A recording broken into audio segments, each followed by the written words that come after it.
Today's program is called Confluences of Influences, the People and Places That Made Me a Writer. And we have J. Ryan Stradal, who is the author of New York Times bestseller, Kitchens of the Great Midwest, and national bestseller, The Lager Queen of Minnesota.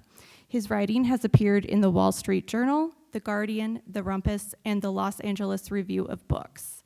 His debut, Kitchens of the Great Midwest, won the American Booksellers Association Indie Choice Book Award for Adult Debut Book of the Year. Born and raised in Minnesota, he now lives in California with his family. So I'll go ahead and welcome you up. Thanks for being here.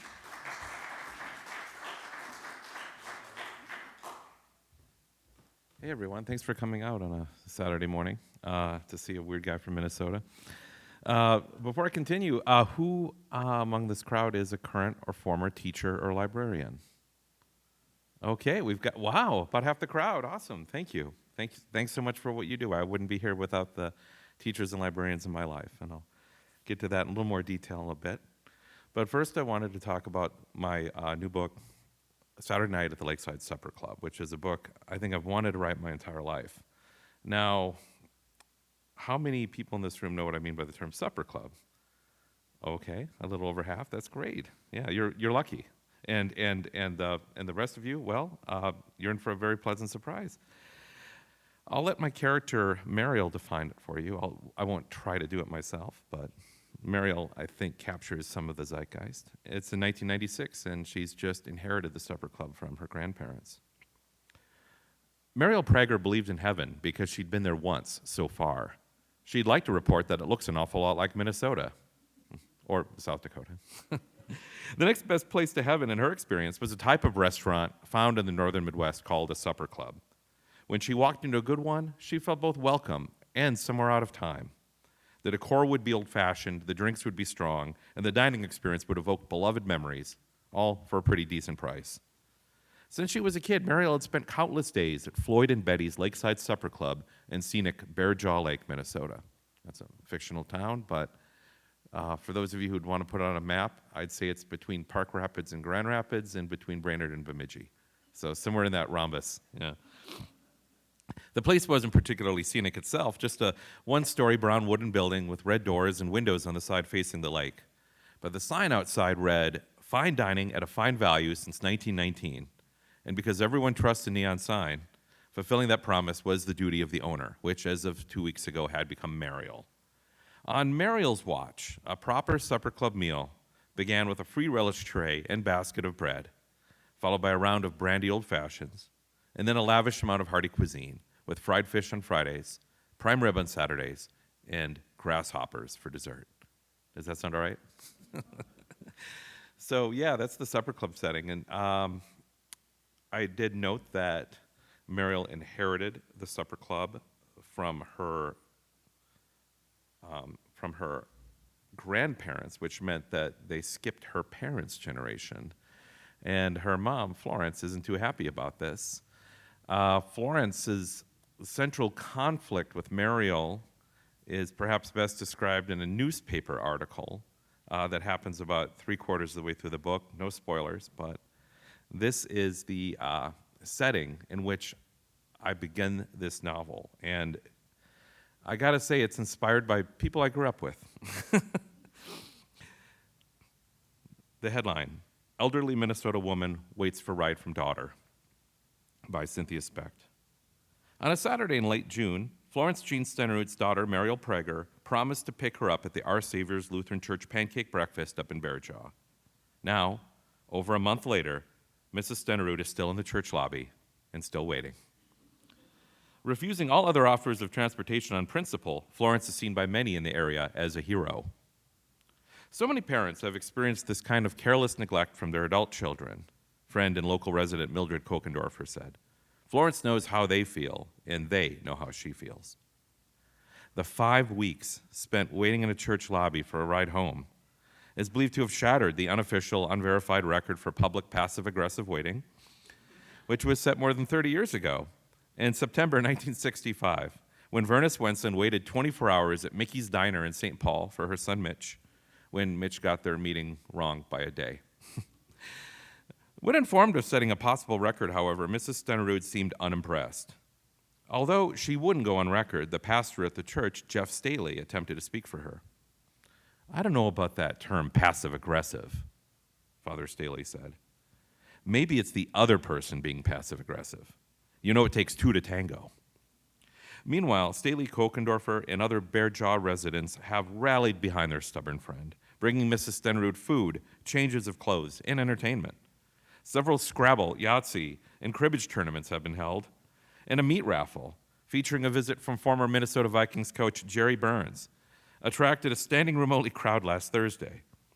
Mrs. Stenerud has received hundreds of letters from other people offering support, prayers, and shared grievances, but she seems nonchalant about the attention. Jerry Burns said, "I told her to just take it one day at a time. Just sit down there in the lobby and give it 110% every day." Both Mrs. Stenerud and Mrs. Prager declined several requests for comment.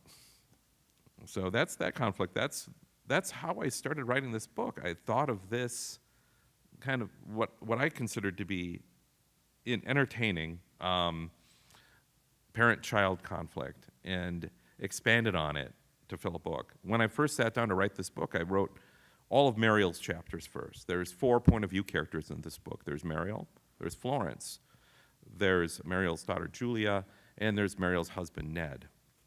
And to get into Ned a bit, I think there's a scene in the book that takes place at the Metropolitan Stadium in Bloomington, where the Twins once played, on the last game they played there. Ned is planning to propose to Mariel at this game. He gets the idea in his head to put the box with the ring in it in a box of popcorn. And this is what happens when he tries to do that. "One popcorn," Ned told the kid at the register.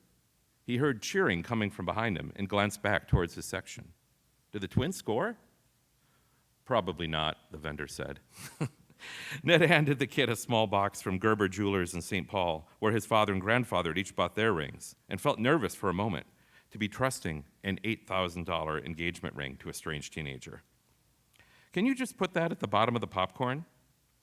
The kid held an empty popcorn box in one hand, the ring box in the other, and winced. "You want this covered in popcorn?" They now attracted the attention of other employees. "I see what you're doing," a young woman in a visor said to Ned. "Is that an engagement ring?" This was getting out of hand. Ned glanced around. Now the people behind him in line were smiling at him. He looked back at the young woman and nodded. "Can I see it?" the young woman asked, already opening the box. "I guess," Ned said, seeing it was too late to stop her. "Holy crap," the young woman yelled. "Is this real?" "Yeah," Ned said. Now everyone behind the counter wanted to see it. They talked over themselves about how many carats the diamond was and how much it must have cost. "If I had a ring like this, I'd sell it and buy a Corvette," the visor woman said. "No way, I'd sell it and buy a boat," another coworker of hers chimed in. "You can live on a boat, you can't live in a Corvette." The kid who first handled the ring now stepped in, as if he was the mayor of the whole ordeal. "Come on, we got to put some popcorn on it," he declared, and took the box from his coworker. The young woman with the visor watched it disappear beneath kernels and then looked at Ned. "Oh, you must love that girl," she said. The kid handed over the box of popcorn with a weird frown. "You realize you're getting slightly less popcorn because of the space the box takes up." Ned nodded. "I think I can live with that." "Well, I'll try to put some more on top just to make up for it," the kid said, piling on another scoop. "I just want you to get your money's worth." And so that's probably one of my favorite scenes in the book, and that was one that my editor really wanted to cut. But I just thought it captured a certain style of Midwesternness. Like, that scene, in my mind, couldn't have happened anywhere else in the world. As with the newspaper article and as with the opening scene I read. And that's why I was talking to Colby about this yesterday in the back seat. I may have lived in California for 25 years, but I still identify as a Midwesterner. I still say, when people ask, "Well, where are you from?" I say Minnesota. I don't say Los Angeles. I don't feel I'm from Los Angeles any more than a seagull says he's like from the light post he's standing on at the time. I feel like this region made me who I am, and I want to honor that, and I also want to as a writer, write the books I wanted to see in the world as a kid growing up. As I was telling Patrick Hicks earlier, yesterday, my first Minnesota writer that I read was John Hassler, and Simon's Night made a really big impression on me. I remember reading that and thinking, okay, I want to see more of this. This is the kind of stuff I think I'd like to write. Of course, I was 16 at the time, and I wasn't nearly ready to write that kind of prose as thoughtfully and skillfully as Hassler, or even close. I'd love to say I'm a little closer now, but it made such an impression on me that I thought, that's what I want to see in the world. I want to see more books set in my home state and home region, in places I've been, in places frankly, I'd like to go. Because, quick aside, one of the fun things about writing books is if you mention things, places, food in the books, you often get to experience those things. Like my first book, Kitchens of the Great Midwest, took me all over the Midwest. The final chapter takes place outside Chamberlain, South Dakota. And I think my favorite event of the entire tour for Kitchens was in Pierre. It was such a warm audience. It was like one of the best feelings I've ever had as a writer, was in that room with that crowd. I think about it to this day, and it still brings tears to my eyes. And so I've made a point of mentioning Pierre in every book since. The only problem is the audiobook for Kitchens, the reader mispronounces it in the way you'd expect. So in this book, at a certain point, I have one character tell another character how to pronounce Pierre. And so if the audiobook reader, who was from Tennessee, like, she mispronounced other things, like Edina, she pronounced Edina, you know? Like, I think, for those of you familiar with Edina, Minnesota, I think they can take it. But Pierre needs more respect. I don't know how often Pierre gets mentioned in novels, and by gum, if they get mentioned in a novel, that reader better get it right. And so I just put that in this book just to make sure. Just literally telling, like, it's one of those funny things, like literally telling the reader in the audiobook reader how to pronounce it in the text. Anyhow, we came up here to South Dakota from Minnesota quite a bit growing up. This was our favored vacation spot. And I'd always wanted to work, places all through South Dakota and all through the Midwest into my books. However, I was a pretty, cowardly young writer. I didn't think I had it in me to write prose. I really wanted to. I'd wanted to write a novel since I was a kid, when my mom went back to college at University of Wisconsin River Falls and got her English degree in her late 30s. Now, I was still a little kid at the time, and I thought, I want to impress my mom. I see how much she loves novels. So I think I'll write a novel. And my notion for doing that was to take my favorite book at the time, which was Richard Scarry's Cars and Trucks and Things That Go, and written by Ryan Stradal on the inside cover, in authoritatively in crayon, and hand it to my mom and say, here's my novel. And luckily for me, I was dissuaded from a career in overt plagiarism. And she said, oh no, J. Ryan, you've got to come up with those stories yourself. You've got to invent the characters and figure out what they do on your own. And I wrapped my head around that, and I thought, that's even better. I can't wait to do that. However, like I said, it was a long time before I got around to it. I finally started writing short stories in high school. It was still a long time before I submitted them to publication. And when I left for college, I went to Northwestern University in Evanston, Illinois. I majored in radio, TV, film. My dad said, you should try to learn to do something useful. He's a hydrogeologist, and I guess for me, working in media seemed a little easier than trying to figure out how to make a living as a writer when I've never met. To that point in my life, I'd never met anyone who had done so. I don't know if I'd met a published writer before I was in college, other than like sitting in the audience at readings at bookstores like the Hungry Mind in St. Paul. Like, I'd never met a writer, like never spoken to one until college. So it still seemed to me like books came from another planet, even John Hassler's books, that seemed like a really inaccessible realm to me. So I followed my dad's advice, majored in the incredibly useful field that's radio, TV, film. And after that major presupposes you to one of two destinations, typically, New York or LA. And I talked to my dad again and asked him, well, which one do you think I should move to? And he said, you're a middle-class kid from Minnesota. You should go west. Yeah, and he was right. Yeah. I went there and I worked a number of temp jobs. I worked as a caterer to make a living. Got a job, finally got a job as an assistant at VH1 in 1999. And from there, I segued into production. And I ended up spending 14 years working in the reality television genre. Yeah, like a lot of industries, TV is like that. You start as you mean to go on. If you find yourself on a ladder, that's the ladder you're going to be climbing. I didn't intend to work in reality TV. Like I said, I started working at VH1 in 1999. They were still doing music programming. That sounded fun to me. But within the handful of years I was there, they'd pivoted to becoming the full-time reality station they are now. And so, fortunately or unfortunately, that engineered me for a career in that profession. I left VH1 in 2001 to work on a new series at ABC called The Bachelorette. And I worked on the first 2 seasons of Bachelorette. Seasons 2 and 3, the very end of season 1, and seasons 2 and 3, and a special called Trista and Ryan's Wedding. They were the couple that got married at the end of season 2, and they're still together. You're welcome. But deciding that I was getting a little weary of filming drunk strangers committed to attempts at betrothal, I thought, you know what? I'd like to do something a little more, what's the word? A little closer to the bone in terms of my life experience. And so one day I was at the WGA during a writer's strike, the other one about 15 years ago, and someone said, well, there's a non-union job you could take. You wouldn't be crossing a picket line.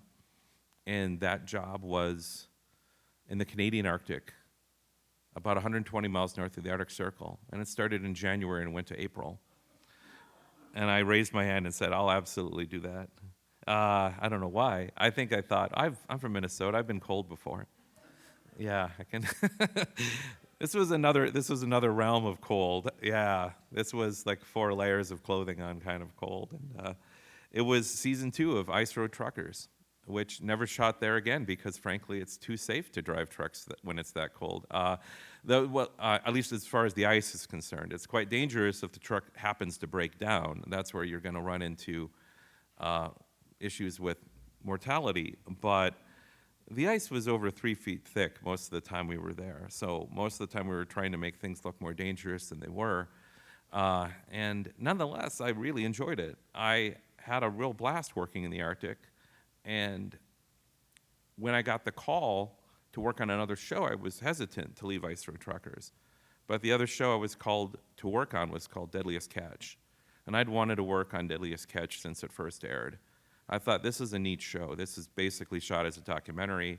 I respected shows like that followed professions that had existed already, where the camera crew wasn't setting up anything. They were just following people around doing their jobs. It didn't ask them to do anything they wouldn't normally do other than interview. Other than stop, hey, put down that crab pot for a second and talk to me for 5 minutes, which for a long time they really despised doing. So I got to work on seasons 5 and 6 and a bit of 7 of Deadliest Catch, and that is probably my MFA program. Like learning how to take the tens of thousands of hours of footage that is shot for each episode of that series and working it into a 42-minute, 30-second show that airs with act breaks, commercial breaks, teasers. That taught me how to edit. That taught me how to be an unsentimental writer. Believe me, when I'm sitting there, you're looking at a 45-minute cut of a show, you got to get down to 42, and it's perfect. You can't remove a thing, and you have to. You have to remove 3 minutes of stuff. You're scrutinizing every sentence for its utility. Does this move the story forward? Does this entertain? Does this inform? It's got to pass this litmus test, every sentence. And I started looking at my writing like that, and it revolutionized it. Also, writing for television, consequentiality is huge. You learn a lot about plot momentum, sentence to sentence. Like every story not only has to reveal every sentence not only should reveal new information, it should also pull the story forward. And probably most importantly were the act breaks. How do you get someone to sit through commercials to come back to the show? Well, that taught me a lot about ending chapters, wanting to leave the reader with a question that they'd want to find the answer to. So I put all that together and started writing a novel in my late 20s. It'll never see the light of day because I wasn't ready yet in another way. My mom had recently passed away. She passed away about a year before I published my first short story. She was 54, and she had ovarian cancer. And I'd always wanted her to read my first published work, and now I couldn't. I had raced to get something done when she was dying, and I couldn't do it. And even then, the book that I had written at that time was unpublishable. I was disappointed about that at the time, but I thought, well, okay, there's a few things I got to work on, evidently, because agents weren't even getting back to me. I was just being ghosted before that was even a thing. And I started taking writing classes, again, real writing classes at UCLA Extension with fiction writers, and taking the classes I should have taken in college, but was too intimidated to do. And one of my first writing instructors, a fellow by the name of Lou Matthews, who's written a wonderful book called Shaky Town, told me, once you start writing about things you care about, your work's going to get a lot better. Now, that seems like a relatively elementary thing to say, but I was really avoiding writing about things I cared about. I was writing amusing stories to entertain myself and my friends, because that's what I had done my whole life.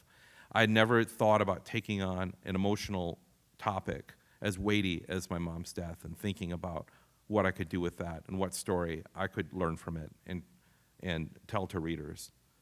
But once I did the other MFA program of my life, which was reading exhaustively for 10 years in the genre I intended to be published in, which was contemporary literary fiction. So I'd say between like 2007 and 2017, I think, I don't know, I read contemporary fiction with just a fury, and learned a lot about how to structure novels, got to see a lot about how people were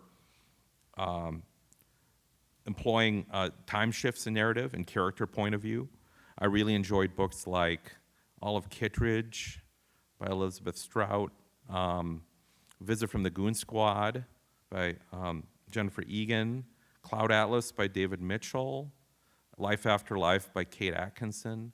Those are books that come to mind for me as books that really kind of turned the key in the lock in terms of what I could do with prose. So I sat down one morning in 2013 with an idea in my head. I knew what the ending of a book would be. I had an idea of the setting. And I sat down and I thought about my mom, and I thought, all right, this is for you. I'm going to write a book that you might have written. I'm going to write a book that I think you would have enjoyed had you lived to see it. And that book became Kitchens of the Great Midwest. That time, I had written about something I cared about. I cared about it deeply. I put my mom into these characters as a means of keeping her alive and as a means of communicating with her. But I also got to put so many of the places I've loved in the Midwest. I mentioned my hometown of Hastings in that book, a lot of restaurants I enjoyed going to, almost all of which closed within a few years of that book coming out. And the same thing happened with my second book. I mentioned a restaurant in it that closed about a year later. So if you're a restaurant owner, please lie to me about the name of your restaurant, or unless you have a competing restaurant that you'd like me to write about, I'd be happy to put them out of business for you. So yeah, writing about food was one way of tapping into the Midwest mentality that I hadn't seen yet. I thought when perusing the bookstore for food-related fiction, I saw an awful lot of food books set in the South, East Coast, even California, a lot of wine books. But I thought, oh, wow, I haven't seen a novel yet set within the food realm of the Midwest. Yes, I'll be the first. And then I thought, wait a second. There hasn't been a novel yet set in the food world of the Midwest. Maybe there's a really good reason for that. Maybe New York editors take a look at that kind of thing and go, yeah, that's cute. But luckily, I got a New York editor named Pam Dorman at Viking who read the manuscript and said, you know, Jay Ryan, this isn't a book about food. This is a book about family. This is a book about reconciliation. And I said, yeah, absolutely. You've got it. You can edit my book. You get it. And so I've worked with Pam ever since on all 3 books. And all 3 books have continued to bring me back here to the Midwest and bring me back to the people and places I love. And I continue writing for that teenage kid who read John Hassler and wanted to see more, for that teenage kid who saw the mention of Minnesota near the end of Great Gatsby and got excited and wanted to have the vicarious thrill of seeing a place that they've been to or a place that they even live in a book. So that's why I'm here, and that's why I write what I write. And I thank you so much for coming here and allowing me to share that journey with you.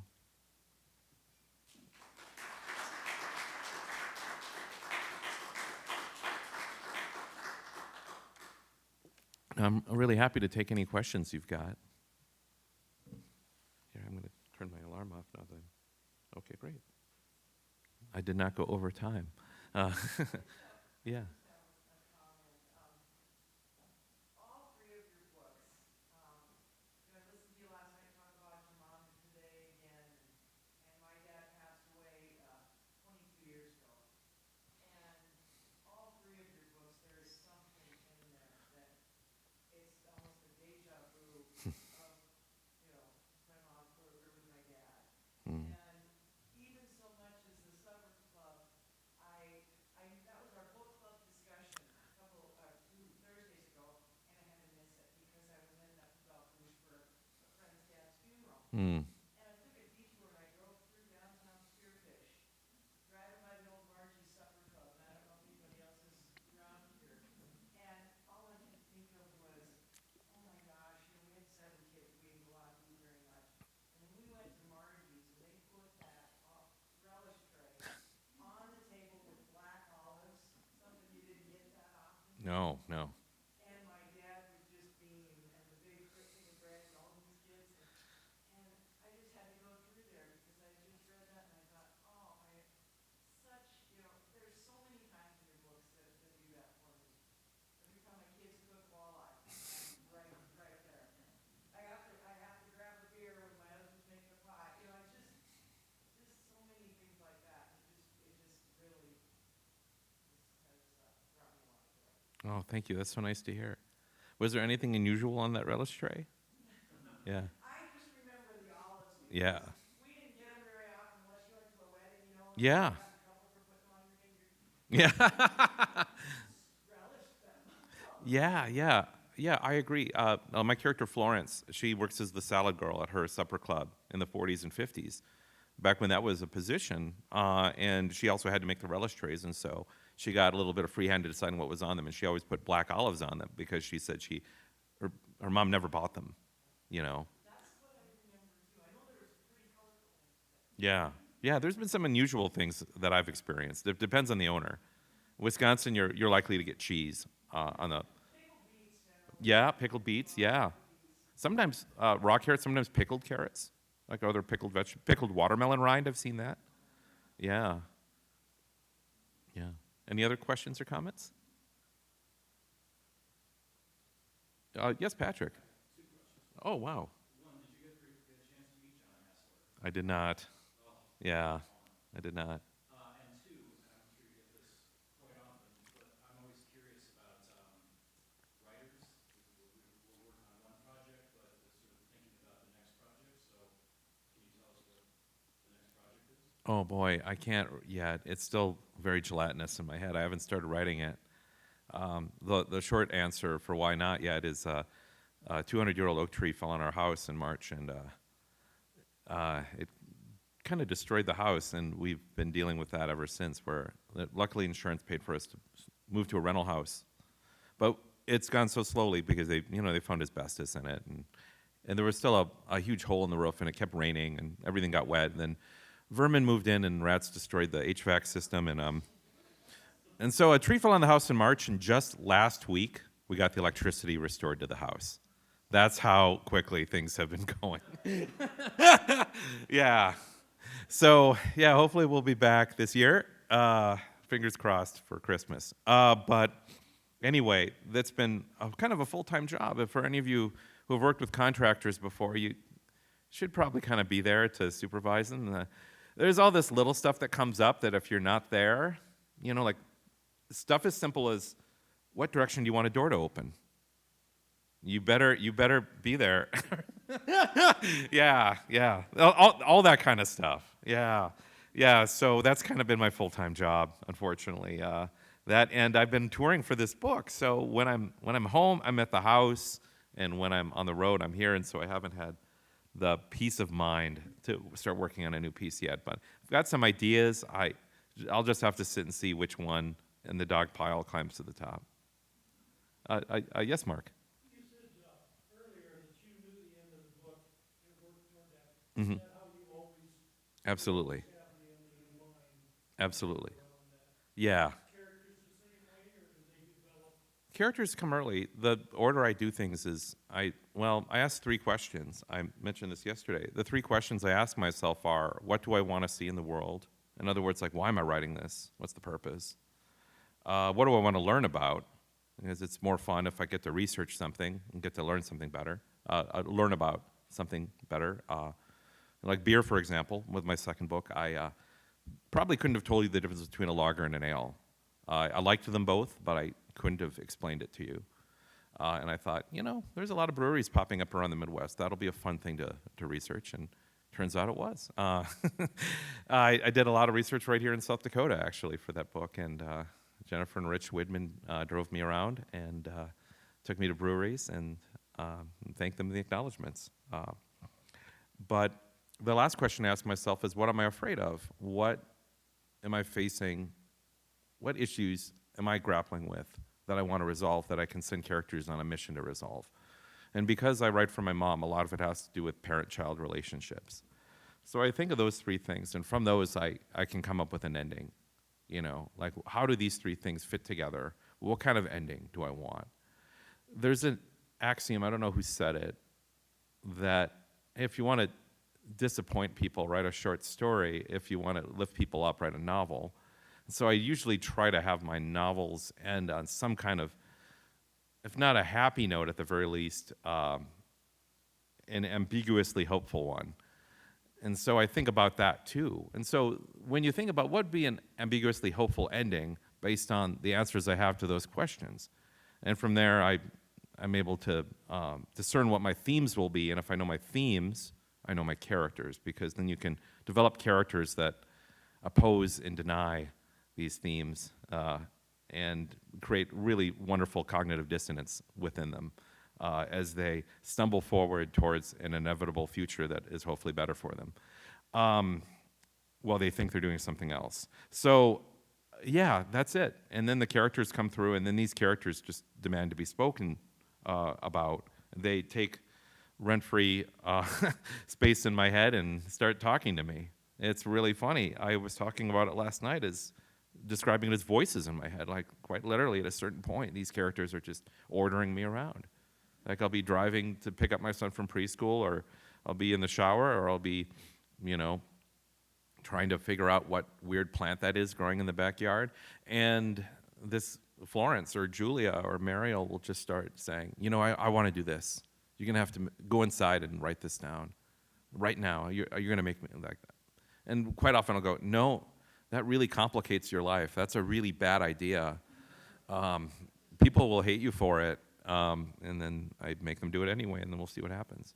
So when people ask, are you a pantser or a plotter, those are kind of the 2 reductionist genres of fiction writers. Like, do you go by the seat of your pants, or do you plan and plot?